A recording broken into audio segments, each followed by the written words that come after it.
Good evening and welcome to African Drums. This evening we have a continuation of our discussion on human rights of African Guyanese. My guests today are, as we know from the last program, Vincent Hines. Vincent I did that deliberately. Trying to be a hybrid. I did that deliberately. Watching the series, but Vincent Alexander and then Dr. David Hines. They have the doctor there. Yes. Now. I'm not doctor. You're doctor for the night. Well, consider that honorary doctor for the night. Not good company. Not good. Okay, what we plan to do then, I'll give a short recap to get us to where we are tonight, and then we will start off with where we ended the last time, with wanting to start a conversation. All right, but let us bring us to that point. The first two programs we dealt with basically looking at history, the history of the human rights up to this point in a broad sense. We looked at it up to 1992, and from 1992 to 2015, and then we were coming into the period we are right now. We looked at human rights, defining it specifically as the universal right. This is not right by contract or general rights and so forth. This is our relative rights. This is the universal right, absolute rights that all human beings have. So, starting from the definition of human rights for our purposes here, we went to the definition of a society, and basically we said Guyana is a plural society, meaning it has a number of groups, and each group is complex in itself, but each group has a set of norms, a worldview basically, and a belief system. We use belief system instead of religion because of the complexities of the term religion. I think Vincent made that point. Let's say belief system, right, and worldview. And that basically under the different systems, everybody is, when we look at the basic right to life, everybody is under law. Under law, everyone has the basic right to life. And we started to get into that a little bit.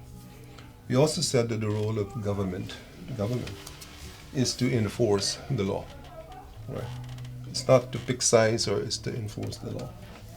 So, however, the issues arise when the governance body takes the group's norms and wants to enforce that as the law of the land. We said that's where we have problems. All right, and we said, well, in order for everybody in the group and also in the system to live to their full potential and to have all the basic rights, we must have mutual respect. Mutual respect and equality versus domination and inequality, right? So in order to have mutual respect, we need to know what it is. We need to have, and this is the point where Vincent left off, we need to have a conversation, and the conversation is not a simple conversation because of not only the complexities of the groups themselves, because groups are very complex. Each group has its own system going inside, but the interaction among the groups and the fact that you have to maintain a system of mutual respect. All right, so our purpose tonight is to get some further discussion on this conversation, some guidance on where this conversation needs to be. And also, finally, we want to look at a human rights report, which was prepared some time ago. But let us start, first of all, with the conversation. Gentlemen, where does this conversation begin? We talked about it and introduced it the last time. We have the broad picture. I want to take the opportunity to, first of all, lend some definition to what we mean by a conversation. Okay. It's a simple term, and it generally means people exchanging views and trying to arrive at understandings. But I think that the conversation in Guyana has to be not just a conversation between competing parties, not just a conversation between groups in a formal way, but the conversation, in my mind, has also to be a formal, informal, and non-formal conversation. And I think that one of the places where the conversation is critical in a kind of formal, informal sense is in the education system. And I'm saying that because today, for example, I was listening to the PPPC's rally, and it was streamed. And while it was being streamed, people could have made comments. And so some of the comments went off to speak about the incident in Lane Avenue yesterday, where some people protested the presence of the PPP entourage in Lane Avenue. And so it went up there. And so somebody came in on that stream and said, look, that behavior you see there, which is described as thuggish and brutish and all of the bad words you could find, is in the DNA. It's in the DNA. It's in the DNA of PNC people, wherever you find them. So a broad brush was used there. And what it said to me was that the stereotype and the prejudice, which has historically infected us, is what informs how we see each other. And unless we have a conversation in our education system where our real history is brought to the attention, starting with the very kindergarten school, where people can develop an understanding of each other, then we will not have the basis upon which to interact in a mutual and respectful manner. And if you can't interact in a mutual and respectful manner, and prejudices and stereotypes describe some people as being naturally brutal and brutish and hooligans and things like that, then the response to those people will not be human responses. The responses will be inhumane, so that it will lead to statements like, well, shoot them and kill them and get rid of them, all of which are breaches of the human rights. So that our conversation has to, in a very large way, be a conversation that allows us, in the first instance, to have an objective and true understanding of each other, and not to come to each other from the standpoint of stereotypes and prejudices, some of which will lead to actual racist positions, so that we can then build upon that real historic understanding of each other's disposition in an attempt to build a cohesive society. Cohesive society, okay. David, Yeah, I completely agree with Vincent's observations. And I would like to add that the premise of the conversation, or the premises of the conversation, is very important, are very important. And I want to posit that one of the things that we have not done a good job here in Guyana is really to acknowledge differences as a positive attribute to the collective. We have often, understandably, in our drive to bring about social cohesion, we tend to emphasize sameness and downplay differences. And I think the conversation, which I would argue is a conversation that began long ago, once the groups are here, came here, there was always that conversation. And conversation, as Vincent said, is a complex phenomenon, in the sense that you're not just talking about people talking to each other, but they can be conversations in terms of people's collective expression. Part of what Vincent was talking about there today is a kind of conversation. We can have conversations by expressing our own cultural beliefs, our own belief system. In a sense, I am because you are not, and so forth. And I think part as we are here in 2020, part of the difficulty that conversation has had is that we have not been able to frame our differences in positive terms, right? To the point where some people would argue that, I am a Guyanese, for example. I say I'm a Guyanese because I don't want to be an African Guyanese or an Indian Guyanese or an Amerindian Guyanese. And that for me makes it very difficult to have the conversation, because you see, people who violate human rights are very glad when you remove those things that will allow the larger population to see them when they're violating human rights. So if you remove, okay, we don't have race in Guyana. We're all Guyanese, right? So one engages in racial and ethnic discrimination in a context where there is no race, you see? And so therefore, I would like to think that one of the things that we really have to work on is a balance between acknowledgement of our sameness and our differences. The diversity is not necessarily a bad thing, all right? It is when diversity, when difference is given a meaning, all right? Now, people behave like hooligans, period, human beings.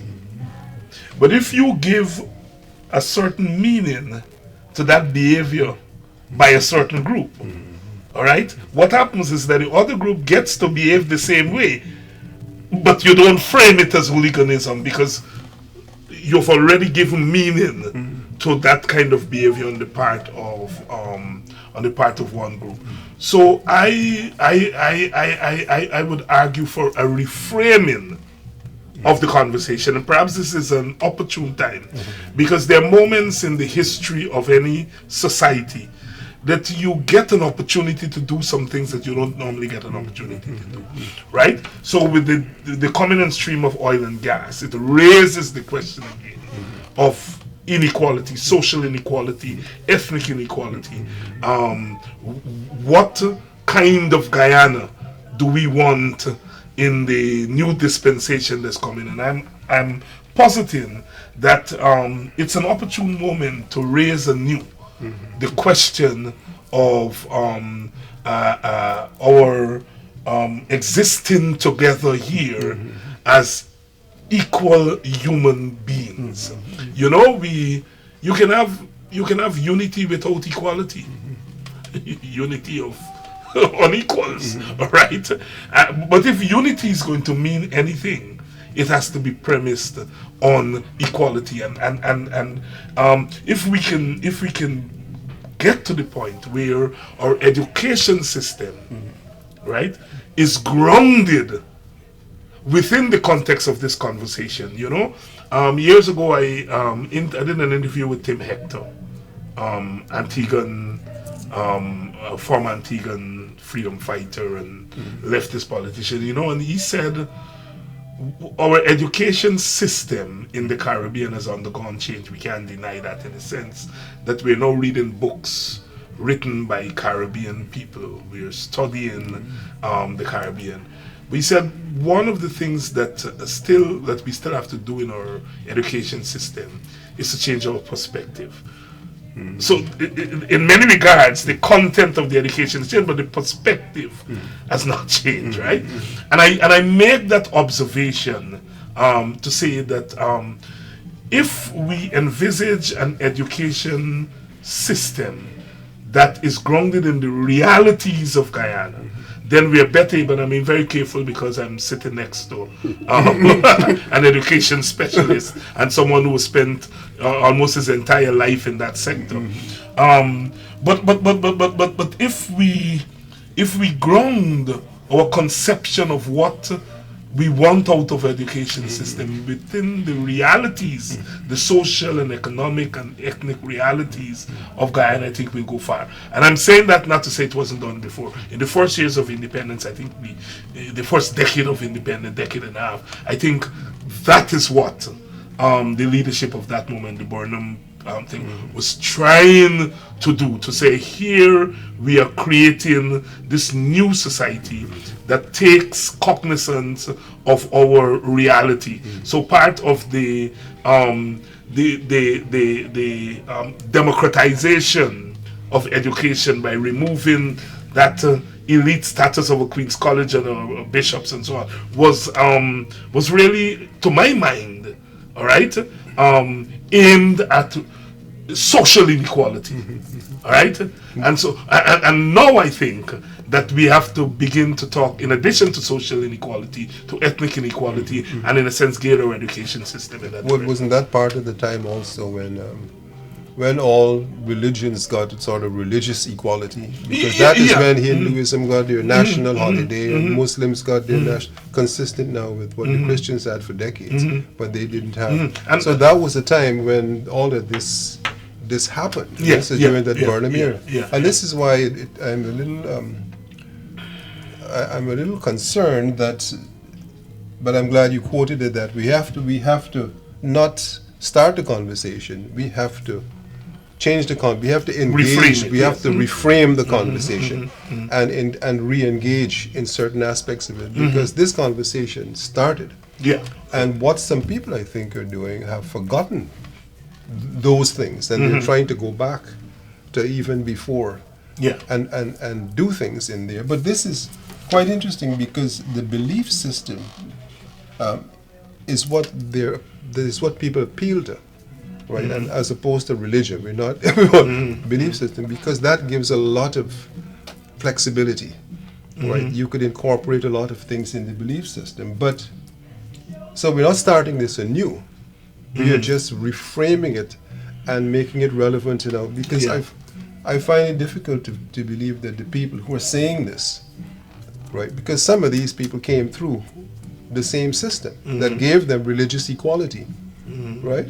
So to be able to say that is kind of so there is a question of honesty and frankness in order to engage, right? Well, honesty itself arises out of one view of the world, you know. I mean, in these plural societies, it's really very difficult for these values, which we, in a sense, call universal values. But each ethnic group, each social group, brings to bear on those quote-unquote universal values their own perspective, their own belief system. You know, I mean, gosh, in the United States of America, the founders who wrote that Constitution talk about inalienable rights, and all men were created equal, yet they ran the most unequal institution in the history of humanity, which is slavery. So equality, therefore, for them was about the whites, those who, right. So a universal value like equality or honesty and so on, even those things, in plural societies, we have to strive to come to some consensus. But I think that the word to revisit it, to basically reframe it, is a good term. Vincent? I think there are two issues here. The question of reframing, because if we look at our different belief systems, if you were to do a real analysis of those different belief systems, you will find that in some regards there's tremendous similarity, though the actual rituals may differ. But the fact that we have rituals and the role that rituals play and so might be similar across the board. So the reframe is important, because if you take a Guyana, for example, and you look at the rituals of the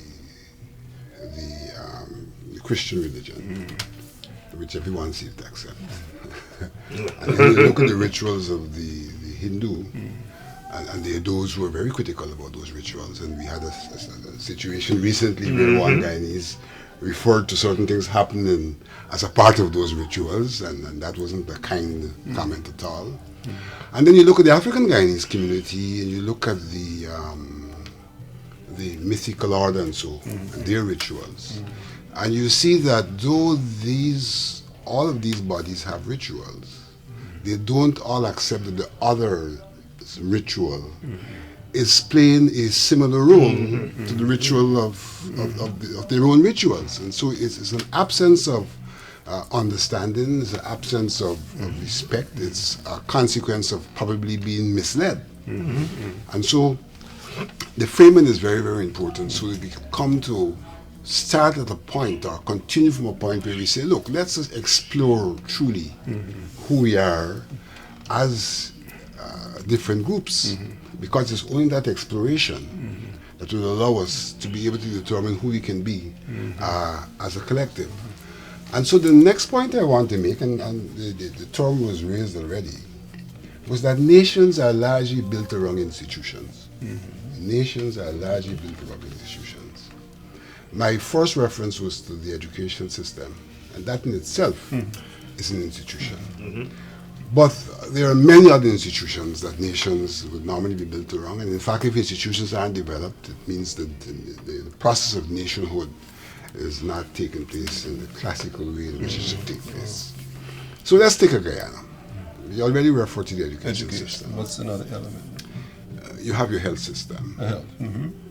You have your social security system, which I think is a critical one in our circumstance. And let's take those. If you are able, in building your social security system, for example, and in doing so, recognize the peculiarities of the various groups and how the system has to be responsive to those peculiarities, whilst that system is providing a service called the health service, for example. It's providing a health service to everyone. But they're providing that health service at the same time. Built into the provision is an understanding that there will be differences. In fact, we know, for example, from the perspective of health, that the ailments that one group are more frequently afflicted by is not necessarily the ailment another group is more frequently afflicted by. For example, the argument is that African Guyanese men probably have more prostate problems than the Indo-Guyanese. And if we don't see our institutions addressing those differences, we can well start from a standpoint of prejudice and stereotype. So we could relate the Guyanese prostate problem, Afro problem, to sexist behavior, and then start a condemnation. But if you do the research, we will see, look, that probably diet has a lot to do with it. It's argued, in fact, in the specific case that I'm giving, that the Indo-Guyanese, who historically are consumers of turmeric in their curry, are less affected than the African Guyanese. And so two things happen there. On one hand, you start to understand each other. And on the other hand, you can even start to understand the things which need not be different. So your diet need not be different because there's benefit in adopting the diet of another. And so in that way, you can get you tend to decrease the level of animosity about these things, and in fact end up with an understanding that builds a cohesion, an understanding that builds a respect, an understanding that therefore creates a certain attitude. Because a part of the problem of human rights is people's attitude to each other. And if your attitudes if your attitudes change, then many other things could change. So I want to give the example going back to the education system. I had a friend, we studied together in a different environment, not in Guyana, Indo-Guyanese. We were having frank conversation. He said two things to me. He said that, Vincent, if I grew up in a community, my parents are one ethnic group, the community is of a particular ethnic group, the belief system is peculiar to the ethnic group, and I become a government official, what do you expect of me if I'm faced with choices? Wouldn't I naturally, because of my empathy, show preference to the ethnic group that I grew up in? This is, he said that. He then went on to say to me, same person, he said, you know something? I never had an appreciation of an African Guyanese, having grown up in that environment, which was not plural, until I went to national service. And in national service, it wasn't a verbal conversation, but a living conversation of how the African Guyanese were behaving, debunked what I had been taught to be an African Guyanese. It debunked it completely, and therefore allowed me to interact with an African Guyanese differently, not because of what was being told to me in national service, but what I was experiencing in national service. Human experience. I could then go on in that context to have the other conversation about being already different, and how could we do things together, and how could we respect each other. So these institutions play a significant role in providing the opportunity, and therefore part of our conversation has to be, how do we build institutions that are responsive to the plural reality? Like a national service. Like a national national service, service. yes.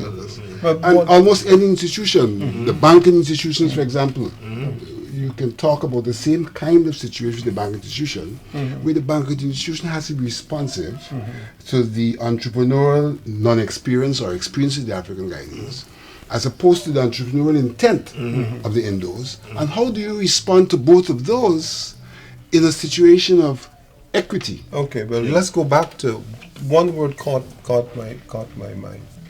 When you said this young man or this young woman or this young man said that this is what he was taught, right? In an institution, that one is the family. Well, but this is what he was taught. Okay. Now, given the fact that somebody is doing the teaching, right? He is a victim of that teaching. I use the word victim. So, how do we, if the teacher is doing that, how do we get to the teacher? Because the teacher is the one who is perpetrating all of these things. But creating new teachers. Yeah, no. But hear this. Not that easy. The teacher is buried in their belief system. So, if it is my belief system as a teacher, are you asking me to change my belief system? David is right. You have to create a new teacher. No. What does this mean? Wait a minute. Follow me through.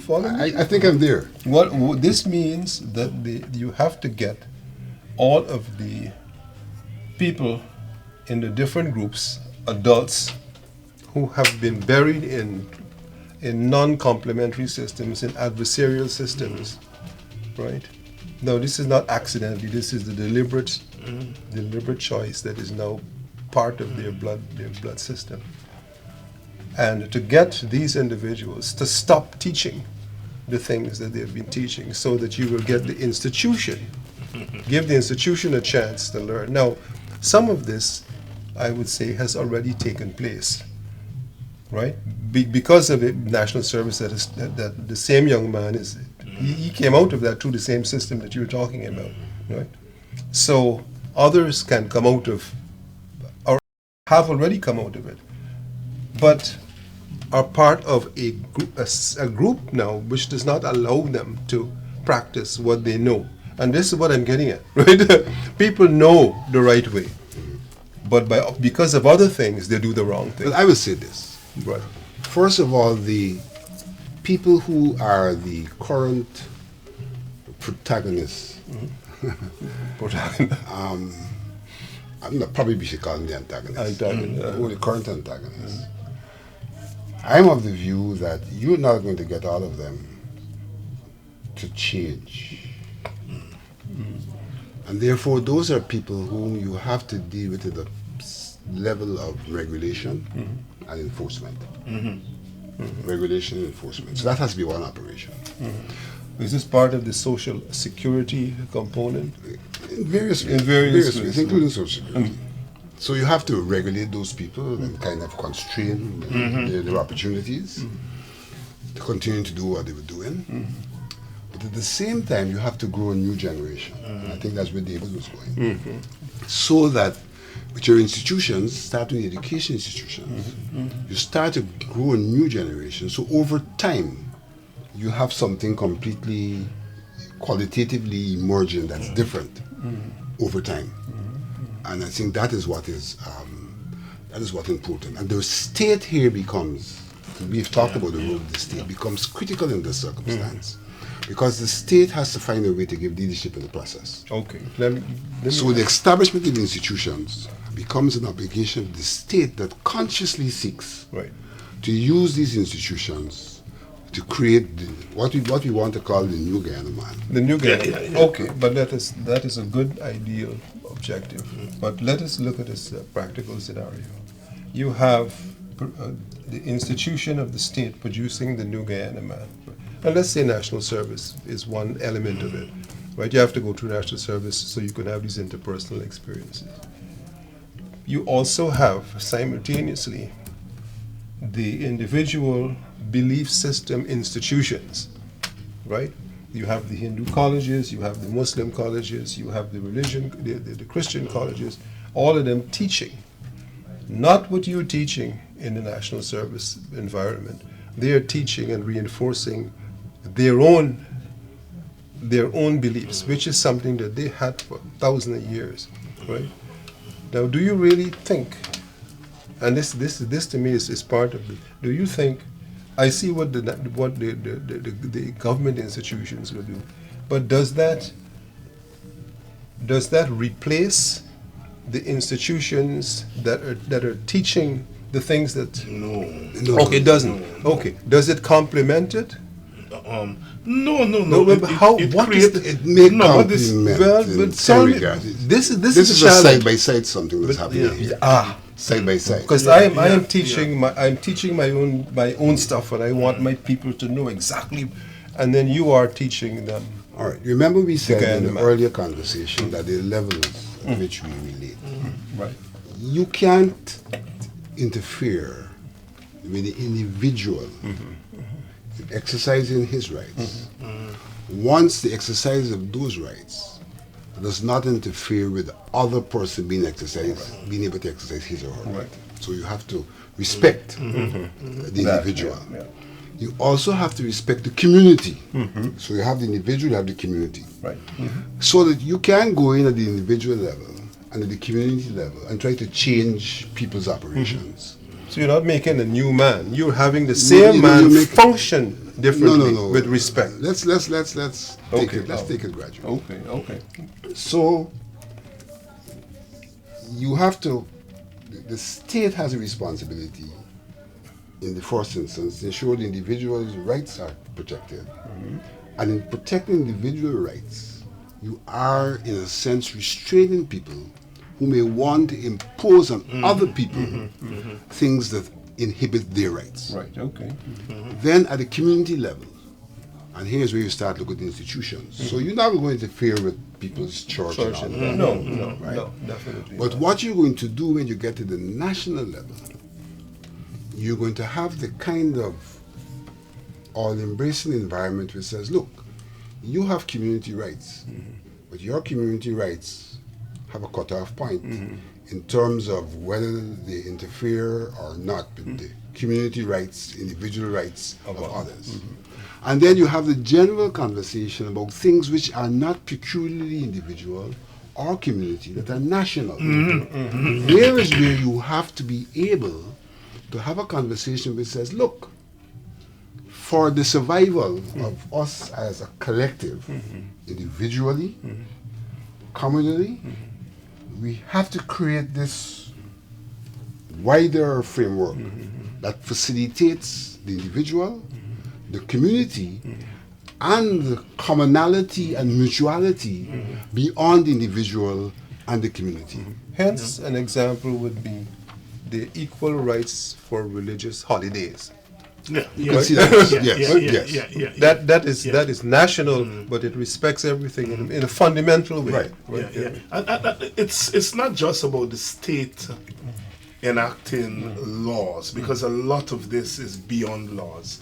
It's about the state creating the environment that encourages what the creolization school calls the creolization. And I think part of the problem we are dealing here with is that we have ethnic groups who are at different stages of creolization. Because of the experience of the African during the period of slavery, we, in a sense, were forced to creolize, right?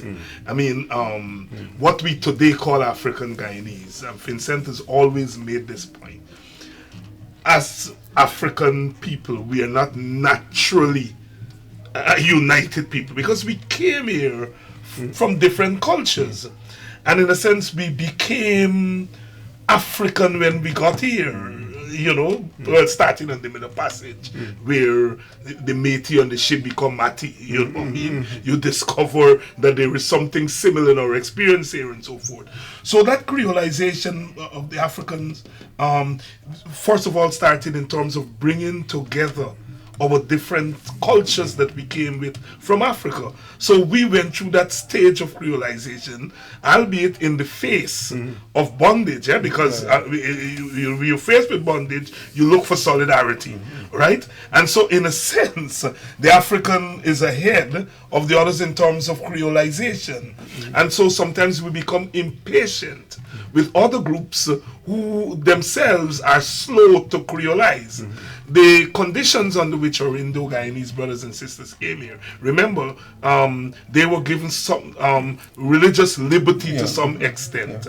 And so therefore, the way in which they hold on to the belief systems that they brought here, they were not forced to abandon. Well, in some extent they were forced. I mean, some of them had to become Christians and so on and so forth. But not to the extent as Africans who were enslaved. So I think what we have here in Guyana are groups that are at different levels of creolization or Guyanization. Because when we talk about Guyanization, that's what we're talking about, right? How does the African becomes West Indian without losing his Africanness? And how does the Indian become West Indian without losing it? And so it's a process. And the state here becomes very important in terms of creating the conditions for creolization, because there would be the push-pull effect. All right?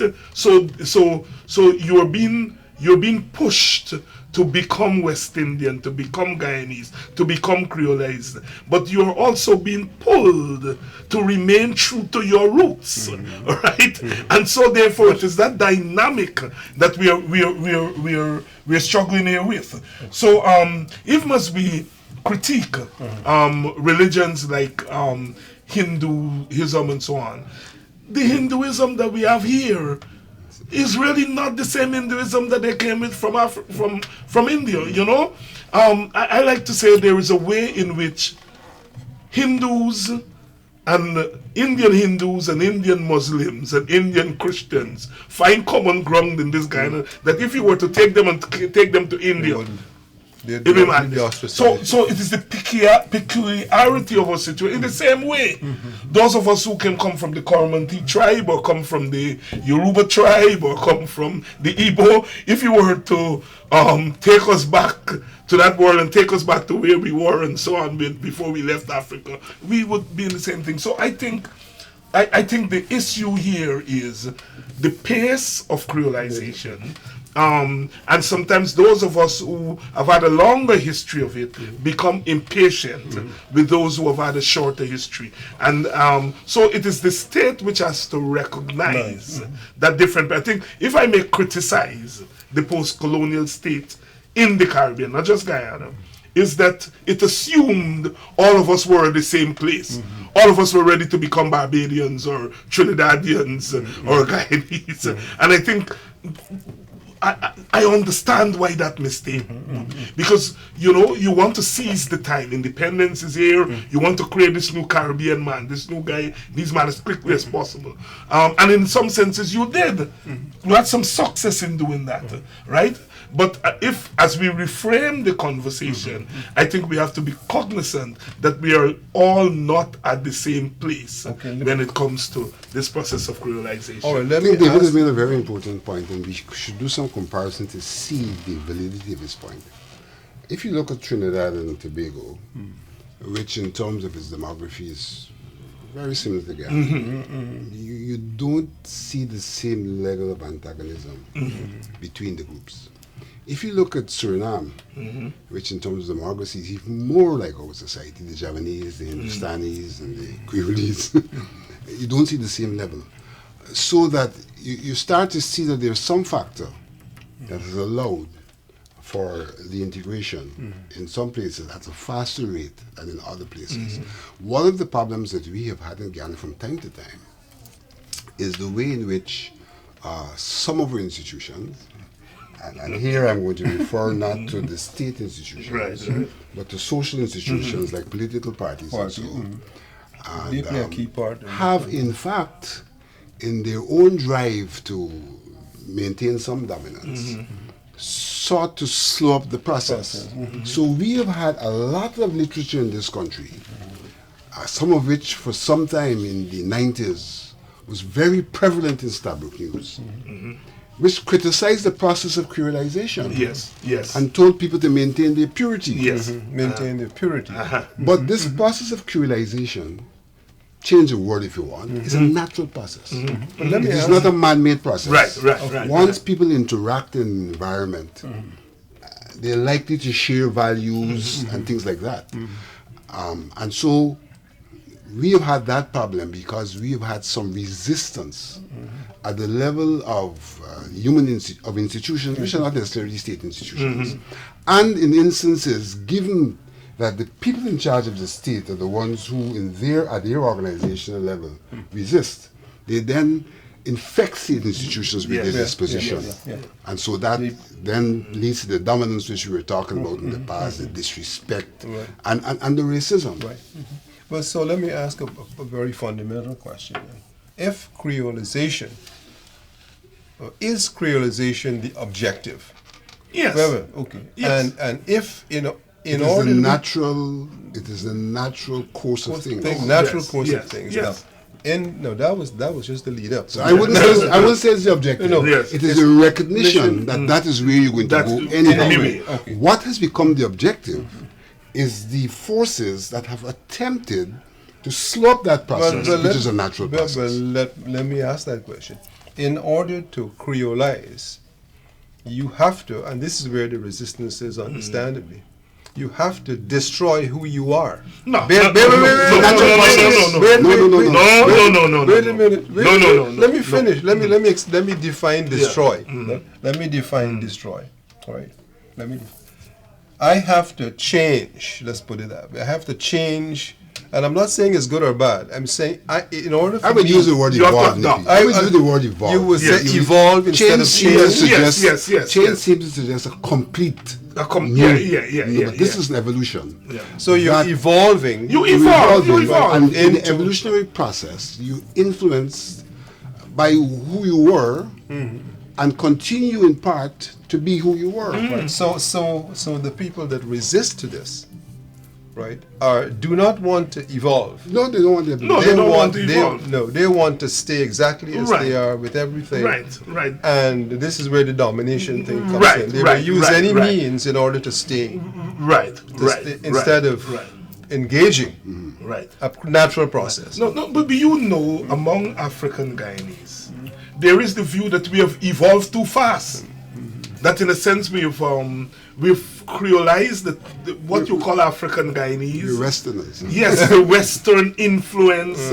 And we are criticized that, we have gone too far from being African and to become Western and Westernized and so on. So, the argument is there within all the groups, And again we go back to, is this the state the state has to create the conditions for the equal humanity of all the groups.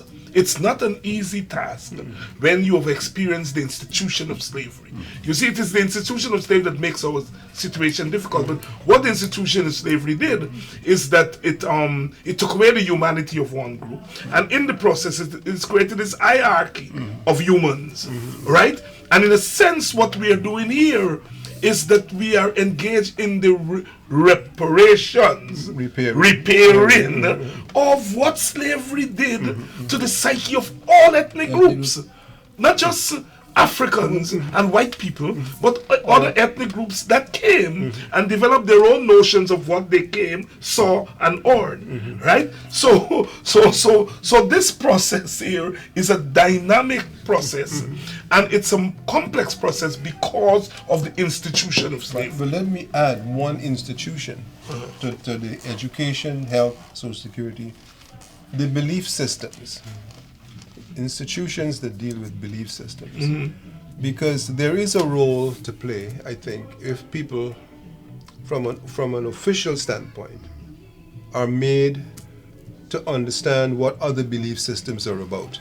Right. And I don't mean leave it up to, I agree with you, right? that you have to have it has to a be part of it. First of all, I make the point again, that if we really were to do historical in-depth analysis of different belief systems, we will see that these belief systems have a kind of situational emergence, but there's a commonality, in a number of things. And for example, this has been in the social media recently. I heard one person arguing, saw one person arguing that they talk about Hinduism being exclusionary. And that argument is based on the fact that they don't really go there encouraging people to join the Hindu faith. But here's a Hindu saying, we're not exclusionary, we're inclusionary. We're inclusionary because in all of our God figures, we don't discriminate. We have God figures of every kind of thing you could think about. And so we are an inclusionary. So if one gets involved in even a conversation about the intricacies of those religions, one could come to start to have a respect without try asking them to change anything. Well, this as much as they can have a respect without asking you to change anything. But the point I'm making here, and I'm saying if this is something you could concur with, that there should be an institution that facilitates the comparative study of belief systems. Definitely. I mean at a serious level. No. Education plays an important role. I mean, if you look not just education, I'm talking about specifically looking at the belief systems. Because if that is the fundamental crutch for people who want to make the process of creolization slower, right? Or to stop it, or to interfere with the evolutionary process.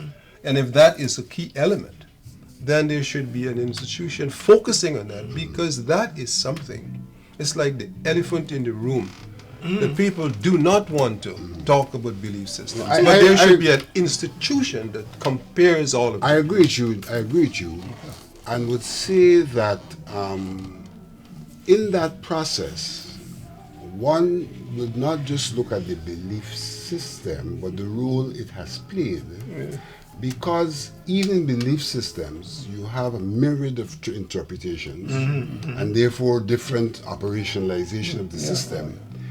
And in the context of a plural society, one may have to come to the point of reconciliation, where you accept that historically some of the things which have eventuated from your belief system have crossed the boundaries in terms of interfering in individual communal rights.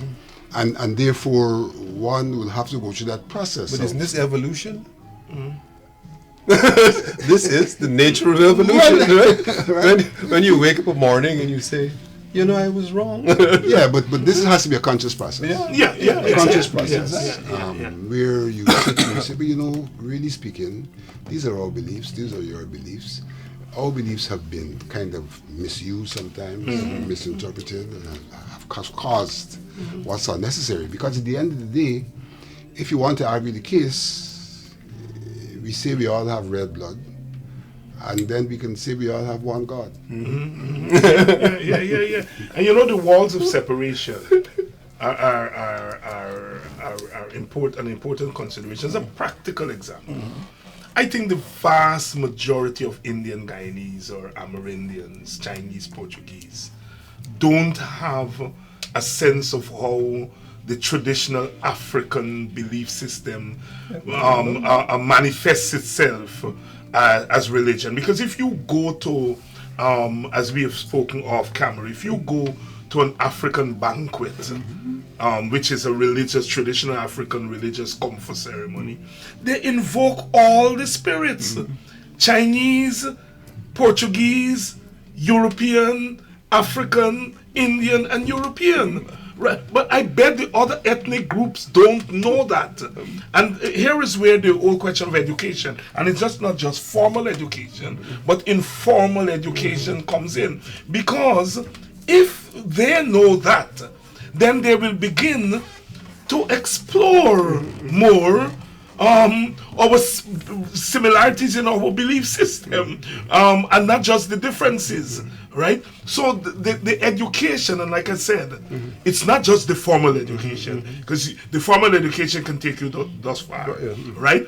It is the formal education in conjunction with the informal education. So, because when you are changing deep-rooted, deep-seated, centuries-old belief systems, and you want to alter them in order so that they can adapt to their new environment, right?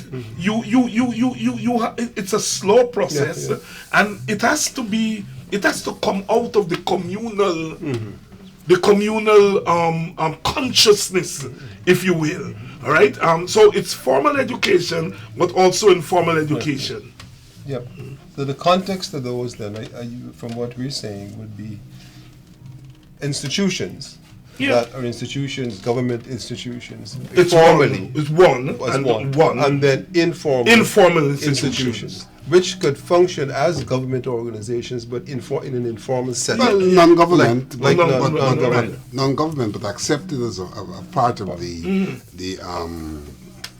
fabric of society. Yeah. And leadership. I mean, leadership. I grew up in a little village, Buxton, and there was a time when every child, almost every person, said Indian Guyanese, or in those days we said Indo-Guyanese. The C word had gone out because of the leadership, right? Yeah. You had Guyana and them who were into the multiracial thing and used their moral leadership to change attitudes. And even to this day, I'm reminded by people in Boston who remind me, can I say the C word in your presence? They would ask me, because they remember a time when we gave leadership in that thing. So leadership is another component in terms of bringing about this kind of stuff. But leadership is a learned process too, and that takes more time. But we attack it from all fronts. It's a very complex and dynamic phenomenon. We have 2 minutes left, so 1 minute. I would say that I think we have come to the conclusion that we have to have an institutional approach to the problem. I think you have made a very significant point that we need a lead institution that could help us to, first of all, accept the problem and continue to research and to give guidance in terms of coming out of the problem. But that we need to have a situation where over time there is recognition that our differences are not necessarily antagonistic, and that we operate at different levels, and there must be a conversation about how we run national affairs as we allow people to lead their individual and communal lives, lending to realization of the universal rights. Without individual life and communal life, seeking to impose values that interfere with realization of universal rights for particular groups of people. And that the African Guyanese may have been the greatest sufferer given the way in which this country has been populated, the historical process of population, the fact that African Guyanese came and were not seen in the first instance as people, and therefore we have to unlearn that relationship that you relate to these people as not being people, and stop even in modern terms saying that in the DNA of these people is something called hooliganism, as if they're the only hooligans, or what they do is specifically hooliganism. What others do is some civilized act. Yeah, I just want to end by saying that what we've done in these 3 programs is significant, and we don't do it as often as we should, because there are 2 conversations, 2 levels of conversation. There's a conversation within the groups, which we are having here, but we are doing so in the hearing and the presence of other groups. So it's an internal conversation in a public space, which is a kind of chaos in order and order in chaos, if you think. But I think it's critical that we had this conversation, and hopefully other groups may be able to hear or see and engage in a similar conversation. And we don't know where we will end up in a couple of years in the short term. Realization. But the process is, it's a natural process, and there are 2 likely outcomes. Either we progress along the continuum of universalization, I'm just changing the word, universalization, or we disintegrate. Well, we are all for not disintegrating, so I think we should endeavor to get our resources, marshal our resources, so that we can in fact evolve, because we've got a lot to live for in Guyana, and it should not be trivialized by people who want to retard the process in any way whatsoever. So this is all we have for in terms of human rights of African Guyanese, finishing this part 3 series. And thank you, Dr. David Hines, Vincent Ellingson. Got the names right. So that's all we have for, and have time for. And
Complete your loved one's graveside with a beautiful custom-designed headstone.